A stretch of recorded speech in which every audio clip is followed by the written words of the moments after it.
Et direction Avignon où on retrouve Charlotte Lipinska. Ça y est, je l'ai, la pépite. Vous savez qu'on cherche tous dans la jungle avignonnaise. Tous. Le spectacle, non, mais dont on n'attend rien de particulier en entrant dans la salle et qui vous laisse baba, retourner comme une crêpe 1 heure plus tard. Alors, je vais y aller franco, hein. Ce garçon est extrêmement énervant. Et il signe un spectacle assez inclassable, quelque part, entre le mime, la magie et le théâtre visuel. Mais enfin, quand je vous dis quelque part entre, c'est un peu à la légère. Parce qu'en ce qui concerne la magie, par exemple, ce jeune homme est bardé de prix internationaux, dont le premier prix d'invention au championnat du monde de magie à Stockholm il y a 3 ans. Ça va, ça se pose là. D'habitude, j'aime pas les films, mais c'est vrai. Ah, c'était pas un film. Non, mais De l'humour, la poésie, enfin c'est original, ouais. Il y a tout, quoi. Aussi physique, hein, parce que... Et le poids physique aussi, oui. C'est impressionnant. Allez, qu'un défaut, c'est trop court. La situation est très simple. Il est seul en scène, dans un petit costard tiré à 4 épingles. Derrière lui, un mur blanc. Devant lui, un cube blanc. Sur les côtés, 2 portes blanches. Et basta cosy. Et à partir de là, le délire peut vraiment commencer. Ben voilà, c'est un spectacle extraordinaire à découvrir absolument. C'est super, c'est drôle, c'est poétique, c'est étonnant. Et c'est un super travail de comédien, bravo. Enfin, merci.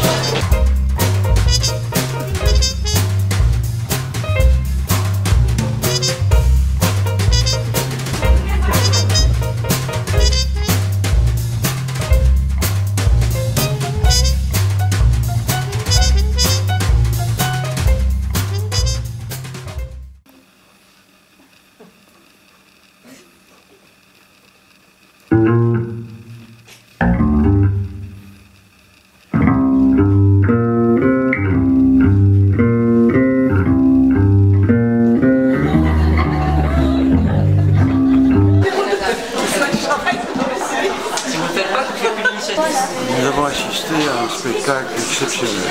Je crois que c'est époustouflant. J'ai énormément apprécié cet humour de l'enfermement. Aucune parole, absolument aucune parole. Mais non, aucune. Et je vous assure qu'en fait, il n'en a pas besoin tant il est expressif et fait tout passer par son corps. C'est d'ailleurs toute la drôlerie du bonhomme. Ses mains lui échappent, ses guiboles se font la malle et il doit composer avec un corps qui petit à petit ne lui répond plus. Et puis, il y a de ci, de là quelques objets qui apparaissent et disparaissent sans qu'on comprenne ni d'où ni comment, ce qui est toujours effectivement très énervant.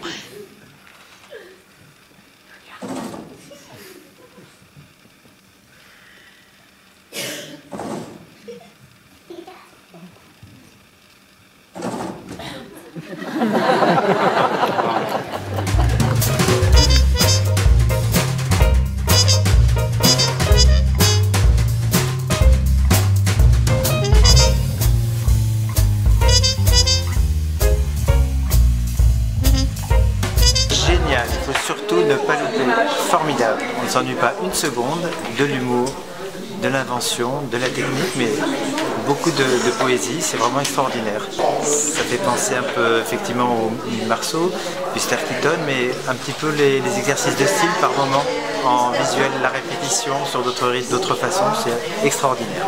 Mais la plus grande réussite du spectacle tient aussi au fait qu'il ne cherche jamais ni les faits ni les pattes. Je vous l'ai dit, il est bardé de prix de magie, il sait le faire, c'est bon, il en a fait le tour, enfin, c'est le cas de le dire pour un magicien, mais là, c'est tout en finesse, c'est épuré et mine de rien en douce, il vous balance des effets hallucinants qui sont de coup efficaces.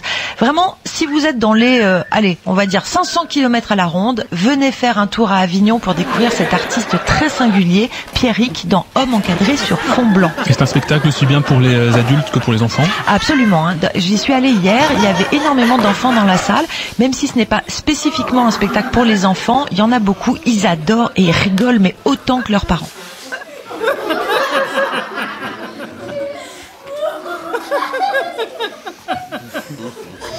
c'est...